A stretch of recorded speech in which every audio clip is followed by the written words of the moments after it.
All right, we are live and we are on the air. Season 2, episode 19. We got dirt in Knoxville. We got heat in Pensacola for Tony Stewart's SRX series. We got Aaron Simmons right beside me. We don't have a Zachary Brandevold. Feeling under the weather tonight, not going to be able to make it. So hope he feels better soon. But Aaron and I are going to give you a fantastic show. Before we start, I got to give a huge shout out to Aaron Simmons. He was a one-man band today. He did everything for the show. He put together the entire agenda, the news stories, the who's hot, who's not, the green flag, red flag. He researched it all, put it all together. I was enjoying the day with my kids. So thank you, Aaron, for allowing me to spend time with kids. The agenda looks fantastic. I think it's going to be an awesome show. So if you see Aaron walking around the next 2 days going, oh, my back hurts, it's because he's been carrying the other losers on this show, and that's why his back hurts. But thank you, Aaron, for all your hard work on this. I'm excited to be here. Other than your back hurting from carrying Zach and I, how are you doing tonight? Doing well. I think this is the first Tuesday where I've had very little to do around the house. I could have done some things, but it wasn't really prevalent, so I decided to, you know what, just take a day off. Well, just take a complete day off. You deserve it. You deserve it. I'm happy right now. So. Okay. So we have got. Wait a minute. We don't have a cup race. We don't have a cup race. Okay. So wait. No cup race. So all right. So Xfinity. Oh. No, okay. No Xfinity. Okay. This is odd. So we've got trucks. And the trucks are on the dirt. So tell us about the trucks on the dirt, Aaron. Well, honestly, nothing really of significant note happened. All besides Carson Hocevar still with his broken leg, he basically dominated the, first stage and a half of the race.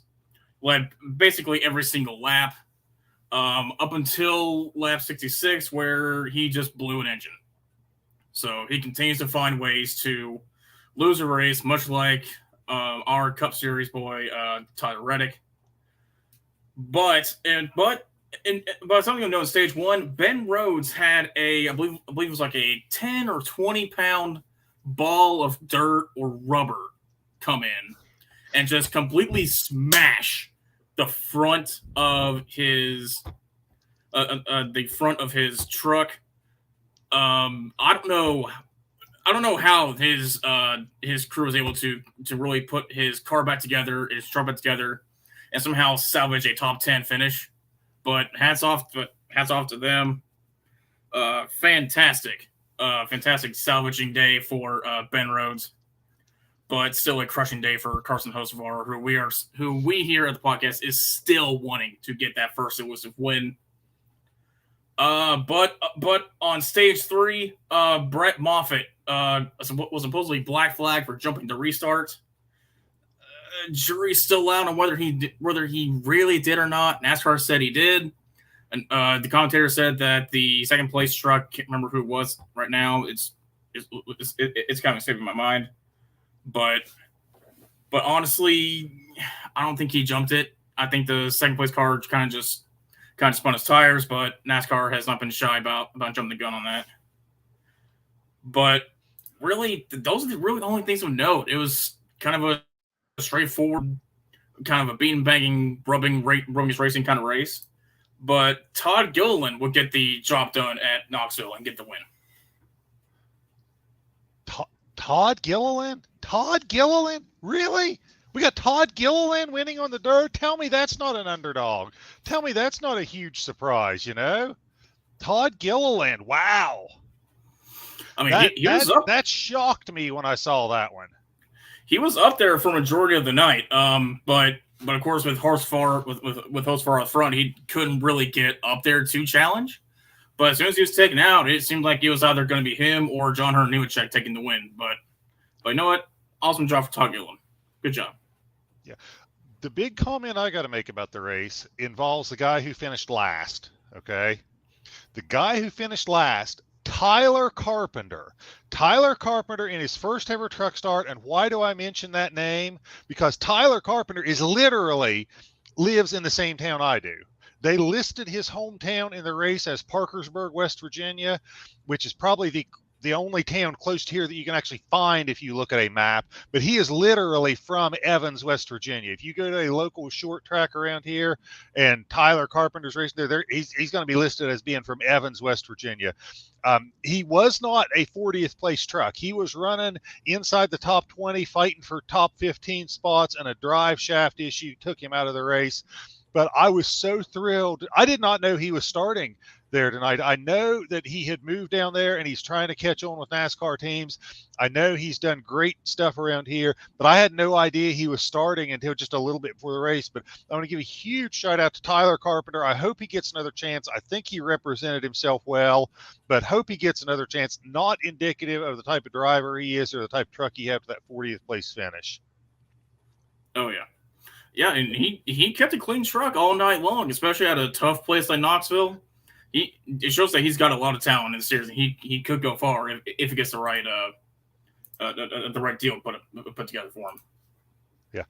Okay, can we go off agenda for a second and talk about Tony Stewart and the SRX series? Go ahead. Okay, so Tony Stewart had his SRX series, and I'm going to pump this up all season long because if you're not watching it, it's a great show. Aaron and I actually watched the SRX race instead of watching the truck race Saturday night. We kind of had our own little Xbox party there and we're watching it. You got 12 cars, identically prepared, kind of like think the old IROC stuff. They go around to different short tracks. It's people from different genres of racing, everything from the Trans Am series to NASCAR guys like Michael Waltrip was there to IndyCar guys. And they always feature a local hero. This week's local hero was Bubba Pollard, who is pretty well known across the short tracks of America, won a lot of races. They opened up at Pensacola, Florida. The format is this. You run 2 heat races. And they invert the field after each heat race. So if you win the first race, you start 12th in the next heat race. Your average finish of the 2 heat races determines your starting position in the feature. And let me tell you something. Bubba Wallace was taking people to school. He was the local hero. He's out there outrunning people like Ryan Hunter-Reay, Paul Tracy, Tony Kanaan, Tony Stewart, Michael Waltrip, Bill Elliott. I mean, these are some big name, famous, legendary drivers, and Bubba Pollard was taking them to school. Unfortunately, he gets a flat tire. Now, on a short track, it's not easy to pass. He had the flat tire with about 50 laps to go in the feature, had to restart 12th, worked his way up. I think he got around Ryan Newman for second place at the end, which was incredible. But by the time he had done that, Tony Kanaan had checked out. So Tony Kanaan, IndyCar driver Tony Kanaan, wins on a short track in Pensacola. One of the most entertaining things, though, was it was hot there. I mean, these drivers were suffering. You know, they were doing anything they could to keep them cool. They all had the fire suits, you know, unzipped and undressed in between races. They're putting ice packs on their neck. They're drinking water. And some of these guys, like Tony Kanaan, looks like looks like he's got like 2% body fat. I mean, the guy is just lean and in shape. They were suffering. They go up and talk to Bubba Pollard. Bubba Pollard has got a dad bod, okay? He does not look like he's got the fire suit zipped up, just chatting away, acting like it's, you know, 60 degrees and a nice cool breeze going. Doesn't seem like heat bothers him at all. Apparently, these short track guys are tough, but it was a great show. Tony Stewart knows how to put on a good show. It was great racing. Tune in every Saturday at 8 o'clock for, I think, the next 5 weeks. It ends in Sharon Speedway in Ohio. But it is going to be – you can tune in every week. I don't care what track they're at. I don't care if it's dirt, pavement. I guarantee you it's going to be a good show because it has been every week so far. So check out Tony Stewart and the SRX series. So that's a little bit off-script type thing.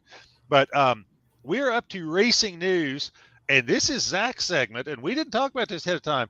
Aaron, you want to take us through the news, or would you rather I do it? I'll take it through it. All right, go for it. All right, I guess the biggest piece of news that came out is that Hendrick Motorsports and Valvoline extended their partnership as to be a main sponsor for, I believe, Larson, Byron, and I believe Bowman? maybe Bowman, but it does not say Bowman. So probably just Larson and Byron through 2027. So that is a hefty extension, at least for sponsorship these days. So I think they're going to be covered for the next 5 years. Yeah, I would say that's a big deal to land a sponsor for that long. I mean, I don't know what the terms were when M&M's Mars was sponsoring Kyle Busch, because they did it over a long period of time, and I'm sure that was several contract renewals and extensions and stuff. But that is a big time a sponsorship commitment out of Valvoline. And you got to remember, Rick Hendrick's background is as a car salesman, so I am convinced that man, he could sell ice to an Eskimo. So this is another example of, I think, Rick Hendrick just bringing something to the table that people want and being able to sell it. I want to backtrack a second. Mike Hora, we should have lined you up as a guest host or had you do the race review. You live in Iowa. You were there, and I am not acknowledging your comments or putting them up there, but we got somebody who is tuning in who was actually at the race. And I got to tell you, Mike, Knoxville is on my bucket list. I would love to go there either for the truck race, but more I'd like to go for the Knoxville Nationals. But congratulations, Mike. I think you got to see a pretty good show. Maybe it doesn't compare to the World of Outlaws, but it was a pretty good show. I am definitely jealous, and we should have coordinated this and had you come on to do the race review as a special guest or something. Yeah, we probably should have, but unfortunately, we were kind of pressed for time this week. Yeah, we were a little bit disorganized, but sorry. Get us back on track, Aaron. What's going on with our other news stories? All right, and moving on to our second news story of the week. Good old Double J, Jimmy Johnson, eyes possible Garage 56 entry with Hendrick. According to the article by Zach Sternilio, some like that. I'm sorry, I'm butchering your name, Zach.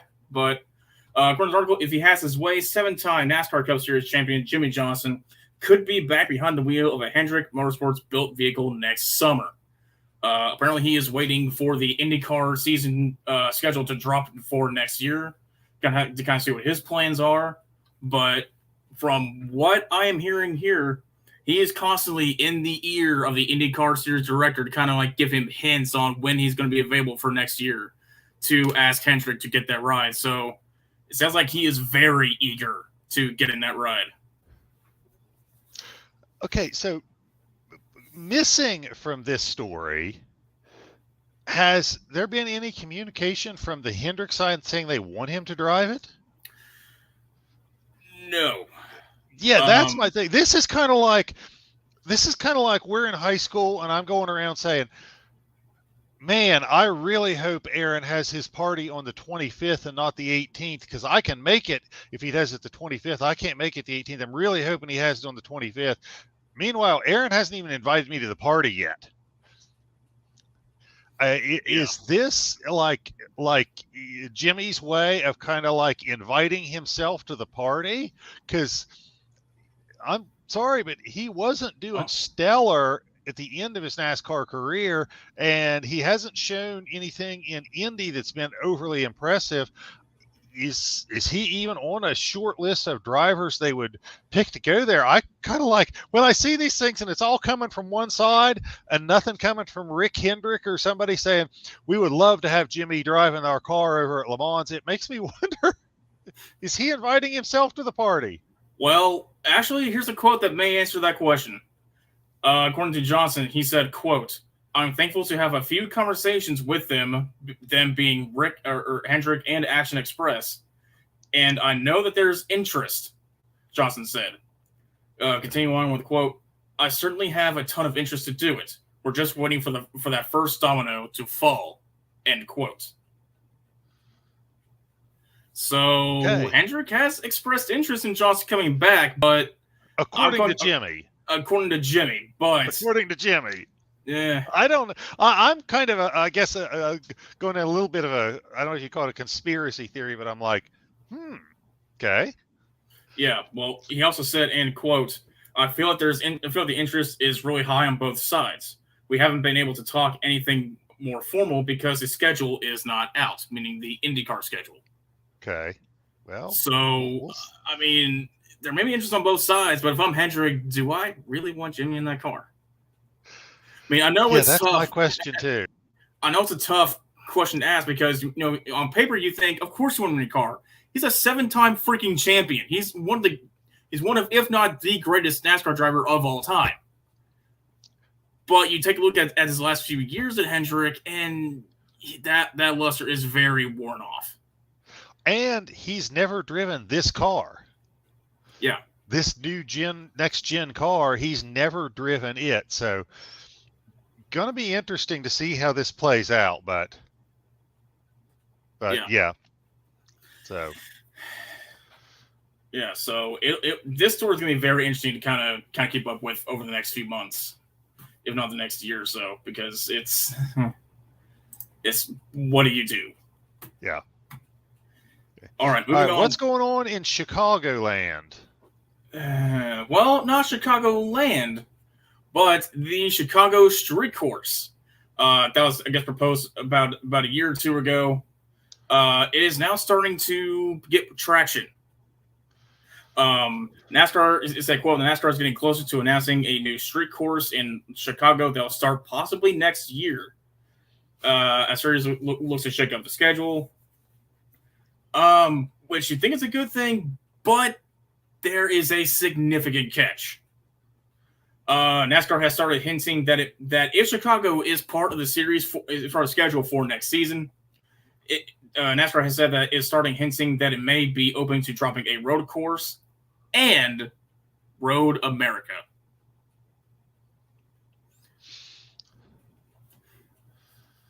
Why? Why? Somebody explain to me why we would drop Road America and why a Chicago street course sounds like a good idea. That's the big question I'm asking is why? I mean, Road America was a significant hit last year. The place was damn near sold out. Why would you give that up? Well, and Road America, correct me if I'm wrong, but we went through a period over about the last year where the first time NASCAR did anything, they didn't really get it right. Whether it was brake rotors at Nashville or whether it was the Bristol Dirt Race, but they got Road America right, and it was a huge success. I don't know why you would mess with that. Add to that, we're talking about bringing a street course to a city that didn't really support core NASCAR racing on the oval to the extent that the speedway, I think, is there's talk of it being demolished now, and they've lost. They remember, I think, having 2 dates in Chicagoland to it not being on the schedule at all, and the track being basically set for demolition. So I'm not sure why we're going back to that city and trying a street race, which. NASCAR has enough trouble just taking a track and turning it into dirt and racing on it. I don't know how we're going to take city streets and race on them. I just don't think. I hate the fact that it seems like NASCAR is resorting to gimmicks now to draw interest into the sport and get new fans, because it seems like that's what we're doing, and I hate that. I think you draw fans back with good racing. And I think they've got the format for this with this new car. I don't think they need to use a gimmick like a street race. So I am totally against this. I hope this goes away. But my sense is they wouldn't release these stories unless they were far enough down the path that it was pretty likely to happen. To me, this makes absolutely no sense at all. I mean, let's just say NASCAR is dead set on doing a street course. Why not go to a city that already has an established street course already, like, let's say, Detroit or Miami or possibly even Vegas had a street course at one time. Nashville's had a street course. Nashville has a street course, even though it was a little iffy, but it still had one, and it possibly can fix the mistakes later on down the road. Plus, IndyCar may go to it before NASCAR does, and they can fix the problems. Why Chicago, of all places? That doesn't make that makes no sense. Plus, getting rid of North America? Are you insane? The only justification I can see is Chicago is a huge population and huge media market. So I can understand why there is appeal to the Chicago metropolitan area versus the Milwaukee metropolitan area. I can get that a little bit, but I don't think it's overall good for the sport. And if I'm targeting a big metropolitan area that I'm not in right now, I'm thinking the West Coast, specifically Northwest. I'm thinking Portland and the Seattle, Portland, Washington, Oregon area is a huge metropolitan area that NASCAR, at least at the Cup level, has no presence in. I think that would be a much better option. I completely agree. If you could even do a street race there. I know nothing about the streets up there. Exactly. And you were seriously willing to give up that. And keep in mind, that was the sole reason why NASCAR left North Wilkesboro to begin with, is to go for that big populated media outlet. That's why Texas Motor Speedway was built. And guess what? It was a complete flop. Well, not complete flop, but it's easily one of the worst races on the schedule now. So if NASCAR goes through with it, I feel they're going to make the same mistake twice. And just leaving the core fan base and going for a chance to go for that short media hype. Yeah, we're definitely on the same page on that one. It is ridiculous. I hope NASCAR does not do this, because giving a road maker is not worth it. Not to mention, at their core, these are still basically stock cars. They are big, they are heavy, they are boxy, they don't turn well compared to an Indy car.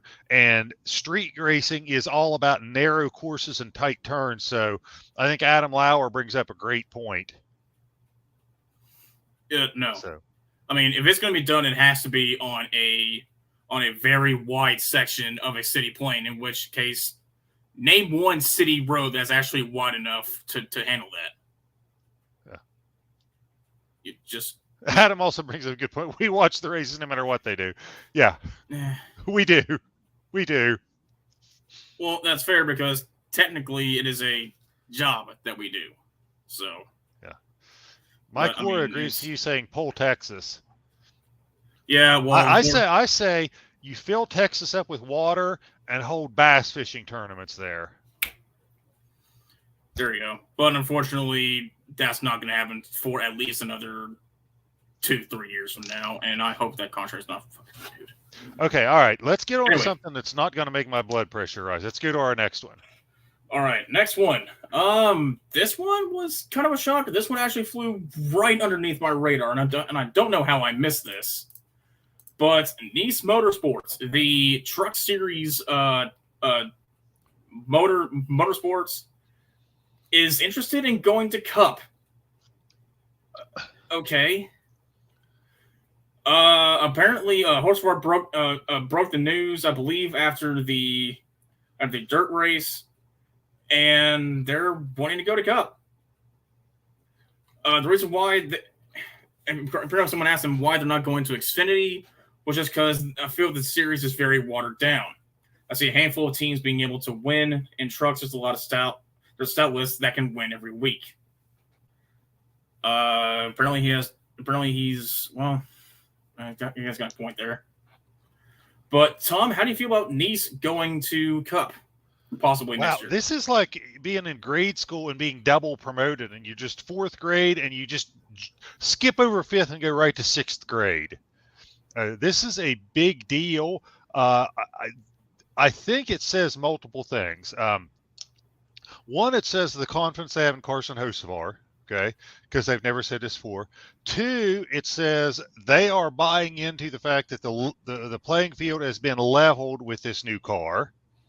And three, without naming names, they're saying in Xfinity, if you're not driving for either Joe Gibbs Racing or Junior Motorsports, you don't have a chance to win.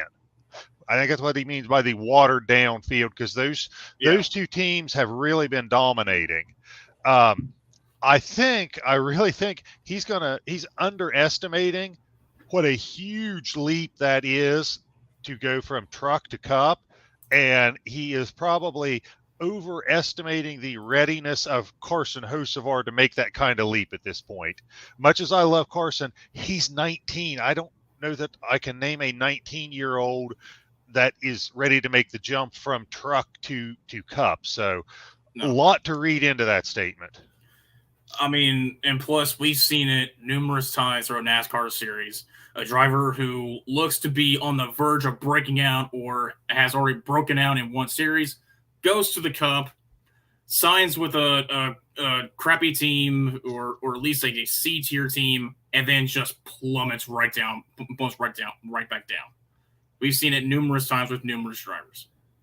So Nice, I mean, you've got a point saying that the Cup Series is kind of more evened out this year.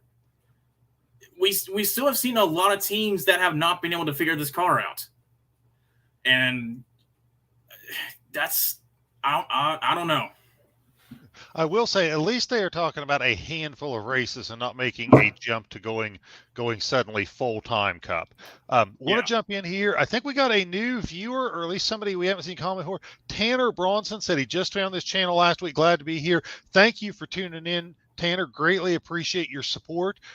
Welcome. Hope we put on a good show for you. As I always say, hope that you come away informed and entertained. So thank you for tuning in, Tanner. Absolutely, Tanner. Absolutely, Terrence. Welcome to the family, bro. Glad to have you here. And that. How about Lucas with the TV reference? Last person to do that was a young Sheldon. Oh, boy. All right, moving on from that. All right, and that will be the news for this week as we'll be going on to who's hot and who is not. Tom, do you want to go ahead and take first stab at it since I've been talking for the majority of the episode? Who's hot and who's not? I swear I wrote something here and now it's not here. But my who's hot is Tony Stewart's SRX series and Pensacola weather. Oh my gosh, these guys were suffering. If you get a chance, go back and watch this, if you can find it on YouTube or something, to show the whole SRX race at Pensacola.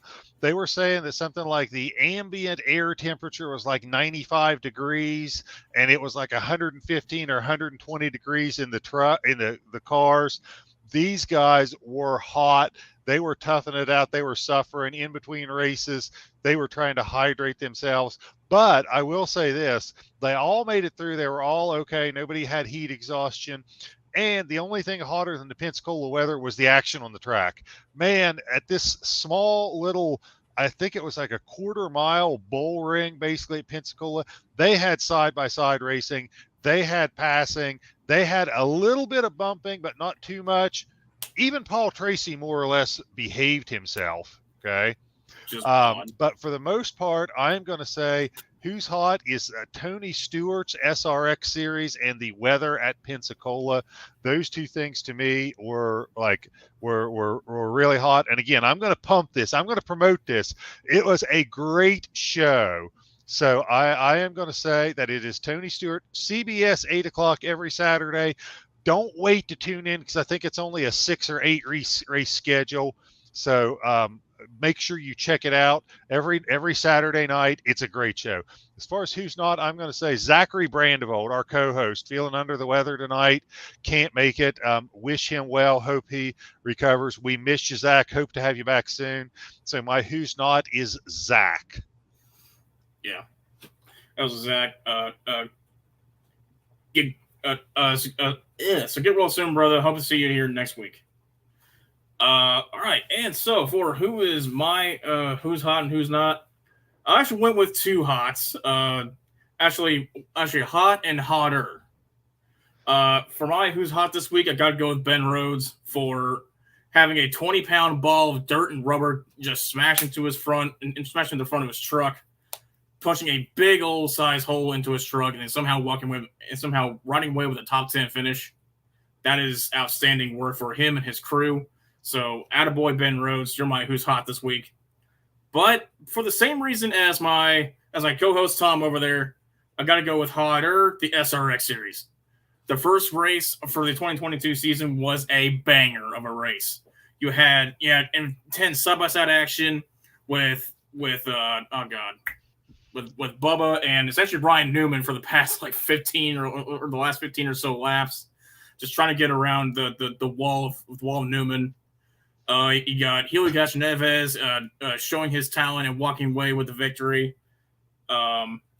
You got Tony Stewart showing a little bit of his old self over there between him and Paul Tracy. So it was just a fantastic race. Plus you had guys like Tony Stewart, Paul Tracy, Tony Kanaan, Helio Castroneves, legends in their own sports, in their own rights. They were sitting down, they were worn out, they were tired, and it was only halftime. These are like experienced drivers, 20 plus years of experience. Tony Kanaan still racing. And he was even basking in the heat. And there you see the local legend. I can't remember his name. I'm sorry. Bubba Pollard. Bubba Pollard. He was standing upright, just ready to go again. He was ready for the race to go. Yeah, okay, correct me if I'm wrong, but in that field, you had 5 Indy 500 wins represented with the Indy drivers. You had 4 NASCAR Cup championships represented with Tony Stewart and Bill Elliott. Mm-hmm. I mean, you had talent there. You had legends running around this bull ring in Pensacola, Florida. And I got to tell you, I think the bull ring won, or maybe the weather won. Oh yeah, bull ring definitely won. So yeah, I mean, that's a race series. I think it's going to be fantastic this season. It's already off to a hot start. Okay, I got to go off script for a second, and I got to go back to truck race, and I got to ask a question. Did anybody else notice this? The cautions, and I know they had rules about like the stage breaks where it was non-competitive cautions, and you get 3 minutes to do whatever you want, and you can't advance your position on pit road. But these cautions were ridiculous. I saw them have a caution. 2 cars trucks spun. They threw the caution flag. Both of them just backed up and took off. Okay, that was it. They didn't need safety crews. They didn't need wreckers. They didn't need anything. And we're under caution for like 9 minutes. I timed it on my DVR. We had a caution that didn't require anything going on with 15 laps to go in the stage. By the time we go green again, it's a 1-lap shootout in the stage. We ran 14 laps of caution when there was no reason. Literally, the 2 cars that spun righted themselves and took off, and it seemed like every caution was that way. Did anybody else notice this, or anybody have thoughts on it? Is there something I am missing here? Because even if you're going to have a caution and say, all right, you pit or you don't pit, it's up to you. We're going to give you that 3 minutes. Okay, 3 minutes is not 9 minutes. It really, to me, took away from the racing action, because you're just like, wait, we're not racing yet? You certainly didn't have that in the SRX series, but anyway, don't know if our fans had noticed that or had any thoughts on it. But yeah, Mike's saying it took he was sitting in the stands, took 19 laps to get going again. Yeah. And I don't know if that's just because Knoxville is such a short track or not, that it seems to be taking a lot longer. I mean, Knoxville is the same length as like Martinsville and Bristol. It's either half mile or 5/8 mile. Mike Hoare probably knows because he's there. How about Ryan? Also another news here, Ryan. How about Ryan talking about they completely missed Jessica Freese? Yeah, they did. Yeah. Yeah, well. Mike was there. He was there. Maybe he's got the best explanation because he was actually there. But as a viewer, it's like, man, if we're not going to race, then what am I doing here? Yeah. But anyway, all right. Again, I am getting us off script. Let's get us into green flag, red flag. All righty. So, fans at home, for those of you who are new, like Ryan and like Tanner, I believe his name is. I apologize, Tanner. I'm probably not remembering your name. What's Tanner? Okay, thank you. My memory still works. For green flag, red flag, we like to have audience participation, and here's how it works. I will say a question or a phrase where you can either agree with it, which means green flag, or disagree, which means red flag. We like the honest participation because as we give our answers, we have to give like some sort of explanation as to why we're giving our answers for it. And so I'm curious as to I'm curious as to what the comment section, at least over here, somewhere way there, over there, way there, there. yeah, somewhere. My camera's all backwards. So anyway, I'll take hear you guys' comments. But to get us started, number one for the night, will Carson Hocevar ever get a win, or at least get a win this season? Green flag, red flag. Tom, we'll go with you first.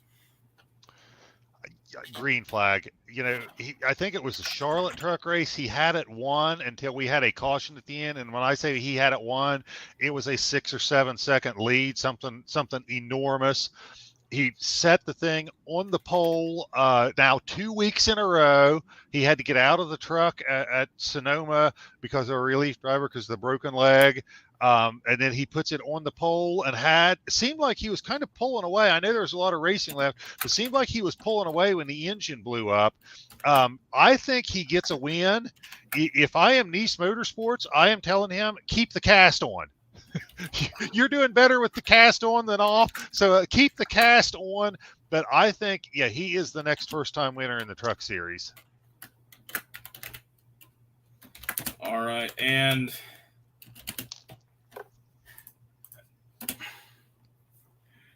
I think he will get a win, but I don't think it'll be this season. I've tried to say it before, at least with Tyler Reddick. I mean, it seems like he had at least 4 wins in the bag already this season, and then something happened, and then now he's just fallen off a cliff. I'm not sure if this one was kind of the hammer and nail for him this season in terms of confidence, but I want to go red flag just for this season, and I hope I'm proven wrong because he seems like a very likable guy. But I just think that the wins has kind of like escaped his sails. I think his confidence was pretty much shot after that engine blew when he had the race pretty much won. So you're saying you only get so many chances to win, and he's pretty much exhausted the chances he's going to get this year. I'm not saying he's exhausted all of his chances, but I'm just saying his confidence had to have taken a massive hit to getting a win this season. I mean, we've already seen it with Tyler Reddick this season in the Cup Series. It's just, I know if I'm Carson, I'm thinking, man, is this ever going to happen? Okay. So I got to say, all the fans disagree with you. I'm seeing green across the board from the audience. I know, and again, I hope I'm proven wrong. I really do. I hope I am proven wrong. But all right. Moving on to our next one, green flag, red flag number 2 of the night. Should Road America be taken out of the NASCAR schedule in favor of the Chicago Street Course? I'll just go ahead and say this one. I'm going to say red flag. Absolutely not. It is a ridiculous idea. Even though NASCAR does have like a very, very short history with Road America. I mean, you've had at least in terms of the Cup Series. It was a popular hit back last year. Why would you get rid of that?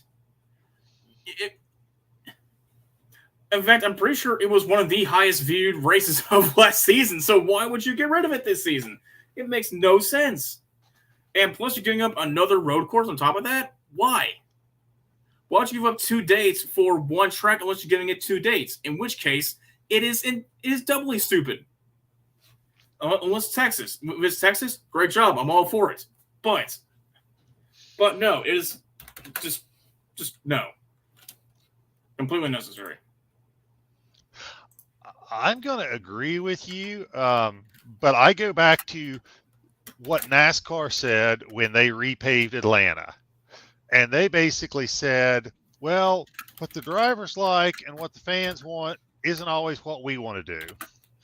Which makes no sense to me. I have no idea how you go against what both your drivers and your fans say that it should be done and what they like, but that's what they did, and I think that's what they're going to do here. I don't want it to happen. I think it's a bad idea. I think there's a couple of schools of thought here. You could go different ways. I bet you could name 3 or 4 tracks that would be better options to get rid of than Road America if you were hell bent on a street course. I think Pocono is one. I think Texas is another. I think those are the first 2 that come to mind. But I also think if you're going to add a street course, you can't add any more road courses. I think we've hit our agenda with that. I think you got to drop a road course somewhere. I don't, and this is where you got to say, well, what road course are you going to drop? And as much as I love Road America, I think that's NASCAR's mindset right now. I'm completely against it. I think it's a bad idea. So I'm agreeing with you. But I think NASCAR is going to do it anyway. Yeah. I mean, it's such a perfect market for NASCAR, too, in Road America. It's in the heartlands.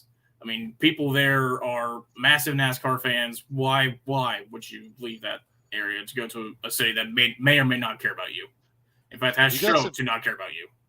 We got some different comments here. Ryan saying green, Tanner saying yellow to hold it up, Adam with a red, Ryan saying it expands the fan base and brings more media coverage. I can agree with that, but I think if you're going to do that, I still think that the Northwest is the next big market they need to hit. I think that Portland would be a better option. Adam saying giving up road courses, but he liked Road America. Yeah, I would not give up Road America if I have to give one up.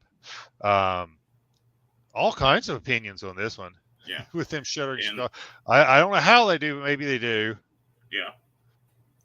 Yeah. Lucas saying drop the Indy Roval. I can agree with that. I agree to that. I like the Brickyard much better than I like the Roval. I completely agree. So we got all kinds of opinions on that one. That was a great question because it brought in all kinds of opinions. Oh, yeah. And, all right, Tom, the last one I will need your assistance with the picture. So just get ready for that one. I think you're skipping the Garage 56 one. I am, but I'm letting you know. I'm giving you a little heads up. Okay, all right. I got you. I'm ready. All right, so green flag, red flag, number 3 of the night. We've already alluded to this earlier, just like the last one. But this one states, do you think Jimmie Johnson is the right fit for the Garage 56 entry? I mean, if say red flag, then you can go ahead and state which driver you think you would want to see in it.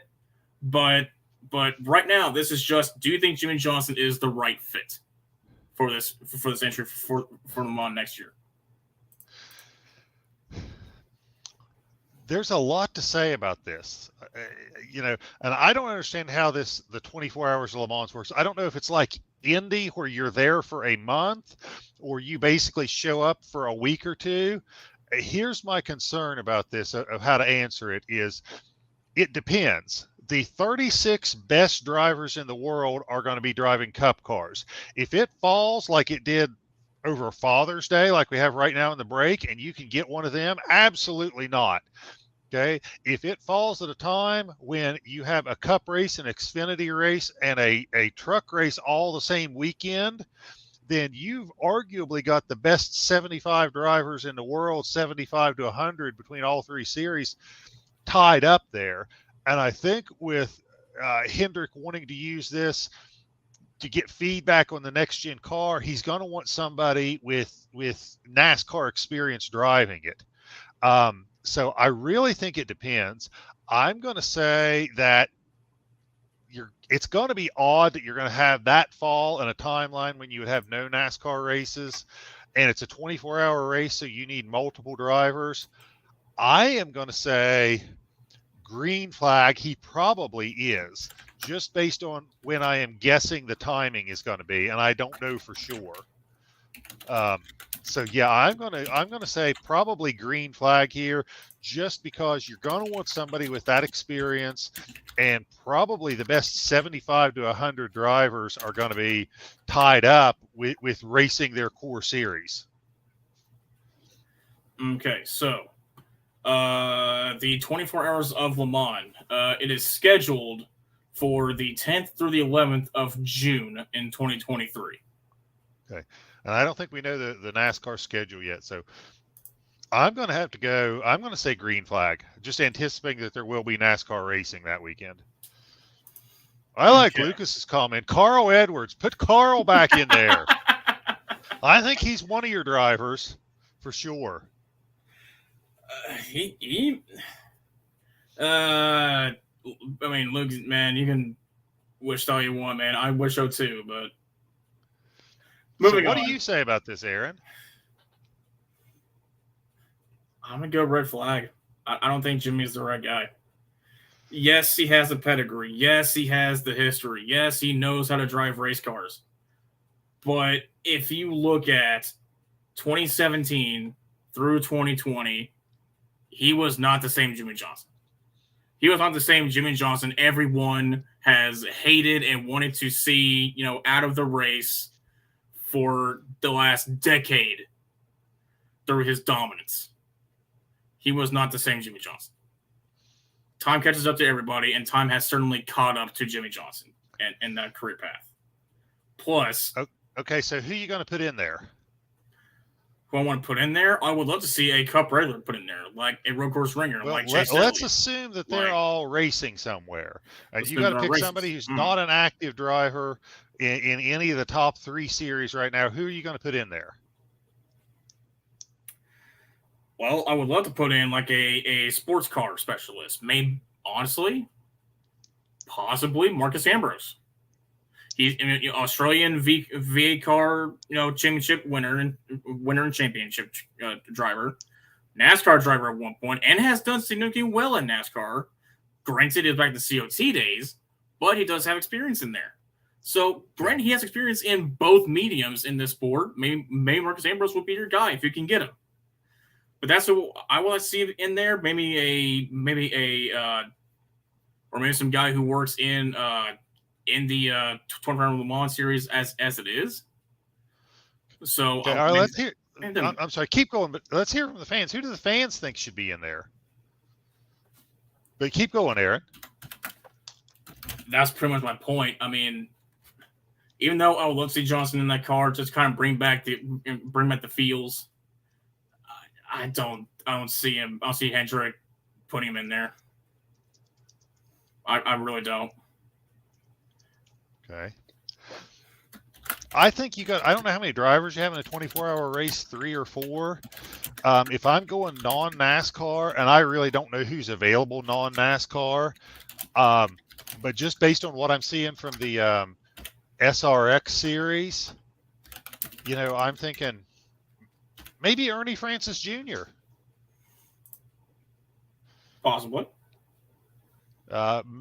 May not be a good fit, I don't know, but Ernie Francis Jr. is a name that I'd throw out as a Trans Am guy, which is not NASCAR, but it could be useful. Ryan saying Cody Ware. Mike, no. We are not bringing him back. We are not bringing Robbie Gordon back. No. How about Jeremy Mayfield? Well, NASCAR does owe him one, so yeah, maybe. Okay. Okay. All right. Getting into our last green flag, red flag of the night, possibly my favorite question, possibly this month, and we have a picture to show you guys that will pretty much tell it.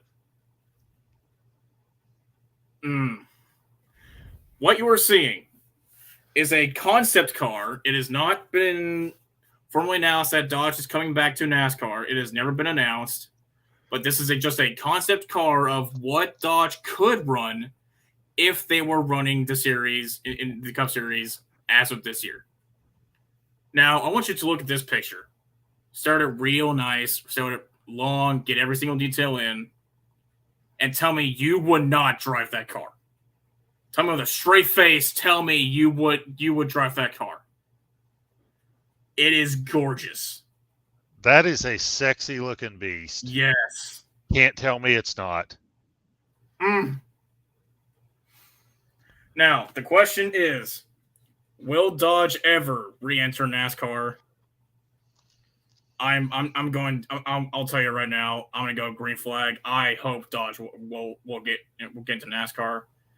there wouldn't be this many rumors circling around that if there wasn't already some wind or some idea or some mention that Dodge may come back. So I'm going to say Green Flash. I think they will come back eventually. I'm not sure. The thing is, we keep hearing the rumors, but it doesn't happen. So the longer you hear a rumor and it doesn't happen, the more you start to think it is just a rumor. I got to say, though, I think this is a good time to come back. I think you got some more than one opportunity to pick up somebody who could be your flagship team. I don't think all is well with Stewart-Haas Racing and Ford. Roger Penske has shown that he is not afraid to switch manufacturers. I think he's driven for or has had about every manufacturer around. You've got the chance to pick up and coming teams. Petty GMS has actually shown some speed with Eric Jones. So I think there's the opportunity to pick up a flagship team. I think with the number of, I don't know what you say, pre-made or manufacturer-made parts you can't alter, it's a little bit cheaper to get in right now. I think a lot of it, though, depends on what kind of sponsorship you can bring. Never is a long time, and there's an old saying, never say never. I'm going to say green flag. I'm saying at some point Dodge makes it back in. Hopefully it's sooner rather than later, but never is a long time, and you never say never. So I'm saying green flag makes it back. That Dodge does eventually return to NASCAR. I hope so, because oh my gosh, that car is so beautiful. It's beautiful. It is so beautiful. I love it. Oh, that is a sexy beast, no doubt about it. Adam. Honestly, man, I thought we were friends, man. I thought we were friends, bro. I don't. Why is it gross? Tell me why that car is gross, man. Because it is gorgeous. Ugh. Ryan bringing up probably the most logical point of any of us, as much as we all would love to see it. Yeah. They just don't have the resources to come back, and that may be a much bigger barrier than we think. Because when you think about it, I'm not sure what types of racing Dodge supports right now. So he may have the most logical point of any of us. The rest of us may be talking way more with our hearts than our heads. That's true. And I'm not sure how robust their racing program is, from trucks to go-karts. So, they may not have the resources to do it. We've also heard a lot of rumors about Honda, but again, the longer you hear a rumor and nothing comes of it, the more you think there's nothing to it. Yeah. I mean, the environment certainly is there for a new manufacturer to come in. NASCAR has made it abundantly clear when they unveiled the new car. For new manufacturers to come to the sport to kind of get a good footing in NASCAR to have a long-term impact in the sport. They made that abundantly clear. And so if there's ever time for a new manufacturer to come in or an old manufacturer to come in, now's the time to do it. So, I mean, I think it's as good a shot as Dodge is going to ever have to get back if they want to come back. And they may not. I mean, Ryan, you did bring up a very good point.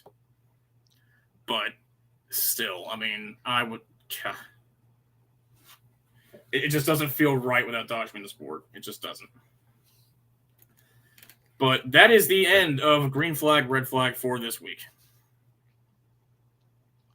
Okay. All right. So now we have got, I think we are up to the preview of next week's race, and we kind of previewed Nashville last week, but we got a lot of first-time viewers, so let's do something different, Aaron. Let's preview the Nashville race, and let's also pick a winner for the SRX Series race next week, which is going to be at South Boston Speedway in South Boston, Virginia.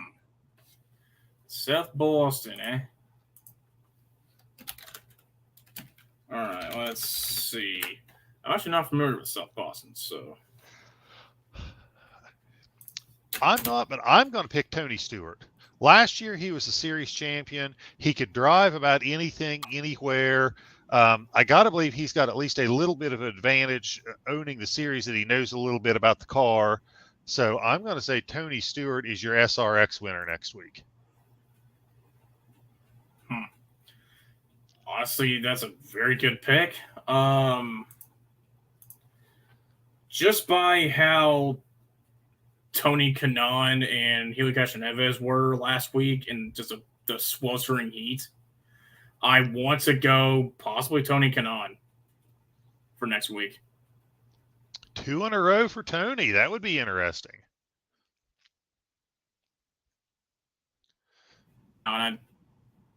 Actually, Tom, it was Helio Castroneves that won. Oh, I'm sorry. Spider-Man won. So yeah, I'm thinking Kanaan gets it.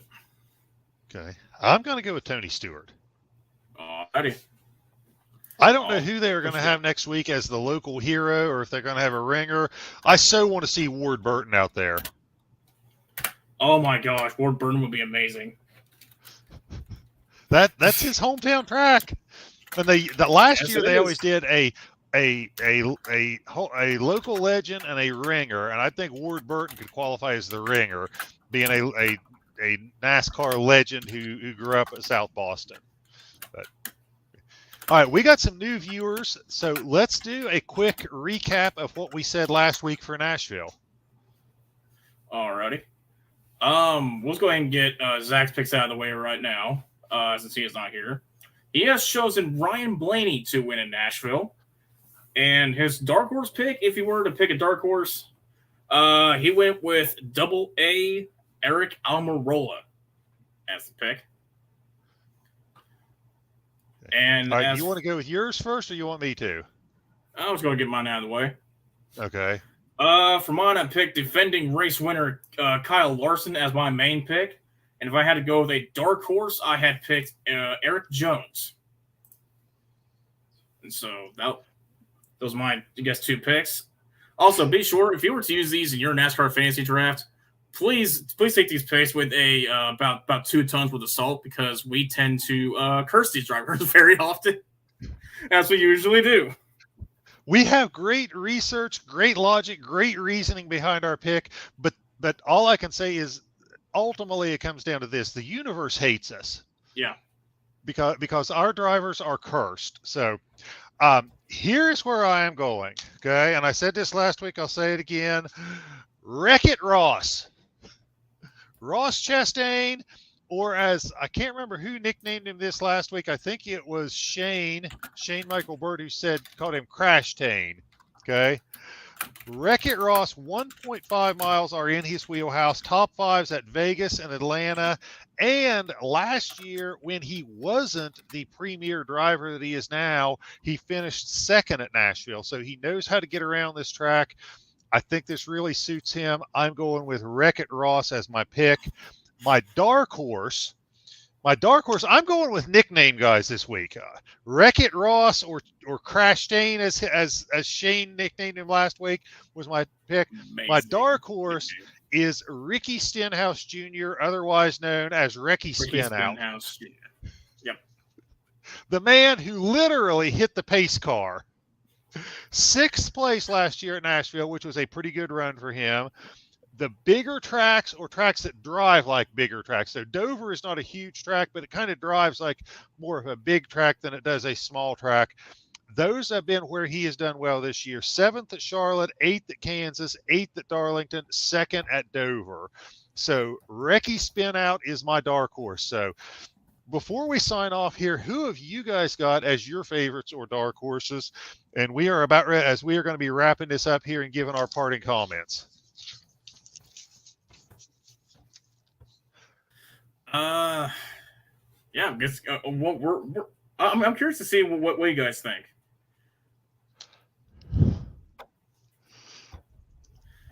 Let's see. Let's see. I mean, I would say another name, but unfortunately, I don't want to curse anyone else's picks, so I'm going to keep my mouth shut. In fact, I will try not to even think about the next driver because I don't want to curse them either. All right. All right. So Ryan is saying Kyle Busch. Strong pick. Mm-hmm.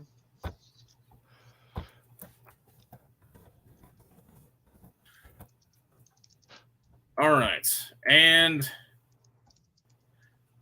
let's see. Tanner, I did see your question up here, brother, so I don't think I left it dry. The 10 best drivers of the 2000s. I don't know that we can name 10. I'd have to do a lot of research if I came up with 1 through 10. No, I don't believe we can really answer that question right now, but we may be able to try and do it next week if we have time. Yeah, I could tell you a few that would definitely be in there, but I don't know that I come up with 10. Yeah. I think you named Kyle Busch. Ryan named Kyle Busch. He's in there. I think Jimmy Johnson is in there. Yeah, Johnson has to be. I'd have to look at Tony Stewart's reign. I don't know if he's in there or not, but 3 Cup championships. Yeah. Got to put Jeff Gordon in there because he should have had a championship in 2007 if not for the stupid points format. Early part of the 2000s for sure, yeah. Yeah, or Bart. Possibly Greg Biffle. Possibly. Possibly. Yeah, I'd really have to think about it. Yeah, I got to really do some research on that. But Tanner, great question. We'll make it back to you on that, brother. Sorry I can't do it in this episode because we're pretty much against the clock right now. So yeah, thought-provoking question though. Absolutely. Bundy saying Kevin Harvick. That's a great pick. Yep. Fantastic pick. Yep, definitely. Okay. All right. Parting comments. My parting comment is I have not seen any comments from Miss Rebecca in a while. So my parting comment is, Rebecca, are you still with us? Are you in this for the long haul, or did you tune out after 5 minutes? So my parting comment is, Rebecca, if you're still tuned in, put a comment out here so that we know that you are with us for the long haul, or I should say with us. You're with my co-host for the long haul here. So yeah, that's my comment. I hope so. I'm challenging you, Rebecca. Don't be talking to Simoleons tomorrow saying I watched the whole show, I loved it, because I'm thinking you're tuned out right now. So I'm calling you out right now. Leave us a comment if you're still in here, Rebecca. Yeah, but yeah, babe. Please do it. So. All right, that's my parting comment. Is I am checking up on your lady friend, and how about Mike Hora? My girlfriend got me tickets for the 500. Holy cow! Like the Daytona 500 or the Indy 500? Because both is going to be phenomenal. Wow. Well, I can tell you right now, she's a keeper. I'm telling you that right now. And she's still here. So, yay. Oh, I am so impressed. I am impressed with Mike and Rebecca. So impressed. Ryan going to be at Daytona. Hey, so will I. Mike, girlfriend tickets to 500. Okay. Mike, I don't know your girlfriend, but I can say this right now, okay? Mike, you are out driving your equipment. I can tell you right now, you're like the 25th place driver with the victory lane girl. 500 tickets to the 500. Wow. Impressed. Dang. Mike, don't tune out on me. I am just teasing you. Love you and your girlfriend. She's a keeper, bro. Yeah, she's a keeper. She's a keeper. All right, so Aaron, what is your parting comment? Since I tried to call out your girlfriend and she nailed me on it. Oh my goodness. I guess my parting comment is that every week I try to think of a white flag comment, and I always forget about it until like right now. And so I guess my parting comment is that thank you to all of the fans that have shown up for tonight. I'm gonna go the low hanging fruit, but the low hanging but most important fruit of all is the guys in the comments. Thank you for Tanner Bronson for showing up here tonight, first ever viewer. Thank you so much for coming in tonight. Ryan, same to you. Both of you guys have been awesome tonight for leaving comments and kind of leaving thought-provoking questions for us and giving us feedback, and as well as to Mike Cora and Adam for showing up, and especially you, babe. Thank you, Rebecca, for showing up tonight. Even though you're not a NASCAR fan, you're making the effort, and I absolutely love you for it. So thank you very much to all our fans that come out here and stick with us. All right, and please, guys, tune in next week. Like, subscribe, all that stuff. Tell your friends, tell your neighbors, share posts about this, share this video. It'll be on YouTube. We're doing great, but we need to get to where we have 100 viewers instead of peaking out at like 10. So spread the word, to even tell people you don't like. Get them all to tune in. We need the help. So thank you, guys. We appreciate it. And we will catch you guys next week. See you later.